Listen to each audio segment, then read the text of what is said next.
En la cultura del Antiguo Testamento y en general en todo el mundo antiguo, se consideraba que la hospitalidad era un deber sagrado. De un modo un poco abstracto y sin contexto queda esto en el enunciado de una de las obras de misericordia corporales, dar posada al peregrino. ¿Lo recordáis? En aquel mundo antiguo era deber acoger, porque el que no es acogido queda condenado a muerte. La hostilidad del desierto no perdonaría a un peregrino rechazado. No recibirlo, pues, es matarlo. Dígase otro tanto de otras vías y lugares en que las personas no tienen otra cosa sino la compasión de los que encuentren por el camino. En la primera lectura de hoy se nos narra cómo una viuda acoge y abre las puertas del corazón al profeta Eliseo. En realidad, esa mujer, teniendo misericordia, abrió las puertas de la misericordia. Haciendo un favor, recibió un favor más grande, y siendo tan buena como podía, alcanzó la bondad que necesitaba y que no podía. Y yo pienso, ¿cuántas personas nos envía el Señor y cuántos son rechazados? Eliseo le pregunta a su criado, ¿qué podremos hacer por esta mujer? Y la misericordia que ella tuvo abrió las puertas a la misericordia de Dios. ¿Por qué no hacemos nosotros el experimento de abrir las puertas a la misericordia? Abramos las puertas a la misericordia. Digo a la misericordia, yo no digo a hacer un negocio, a la misericordia.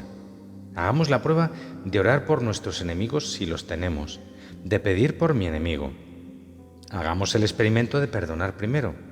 Esta vez empecemos nosotros ante un problema, ante una discusión. Seamos nosotros los que empecemos, los que desarmamos, los que reconocemos nuestros errores, los que hagamos algo por alguien, regalemos algo de nosotros a alguien. Tiempo, amor, sonrisa, dinero. Probemos qué sucede si regalamos algo de nosotros mismos, si damos algo de nosotros mismos. Aquello que es estéril en nuestra vida podrá recibir, como aparece en esta primera lectura, la extraña y la bendita fecundidad que viene de lo alto. Por tanto, vamos a estar más atentos a los mensajes que nos envía Dios, a la gente que Dios nos envía. Procuremos tener el móvil encendido para que Dios nos pueda llamar. Procuremos que Dios nos pueda mandar algún mensaje. Tengamos los oídos atentos, porque quizá Dios se va a vestir de jardinero, de chofer, de pordiosero, de enemigo, de competencia, de enfermo, de pelma, de inoportuno. ¿Quién sabe? El Evangelio de hoy nos habla de la cruz. Dice el Señor, el que no tome su cruz y me siga no puede ser discípulo mío. Esa clase de expresiones nos pueden hacer pensar que la cruz es pérdida, privación, dificultad. Esa es parte de la cruz, pero eso no es todo la cruz. La cruz, bien entendida, cierra unas puertas y abre otras puertas, y eso sí que se ve muy bien en el Evangelio de hoy. Cristo nos hace ver que cualquier amor de tipo idolátrico queda cerrado para los discípulos del Señor, pero por otra parte, cualquier amor que conlleva acoger a los discípulos del Señor, abrirse a la gracia de Dios, ese amor se abre a partir de la cruz. Es decir, la cruz de Cristo cierra y quita de nosotros los amores idolátricos, y la cruz nos abre a los amores según el Evangelio, que dan fruto abundante y permanente. Para enseñarnos de una manera muy gráfica y también muy dura en qué consisten los amores idolátricos, el Señor nos dice, el que quiere a su padre o a su madre más que a mí, no es digno de mí. El que quiere a su hijo o a su hija más que a mí, no es digno de mí. Y el que no coge su cruz y me sigue, no es digno de mí. El problema no está en el padre, ni en la madre, ni en el marido o la esposa o los hijos. El problema es el momento en el que volvemos ídolos a esas personas. Tenemos, por ejemplo, el caso de padres que convierten a sus hijos en ídolos, y lo que diga el niño o la niña, eso es y nada más. Es decir, tenemos el caso de hijos que son verdaderos tiranos en casa porque algunos padres tienen el temor de contradecirlos.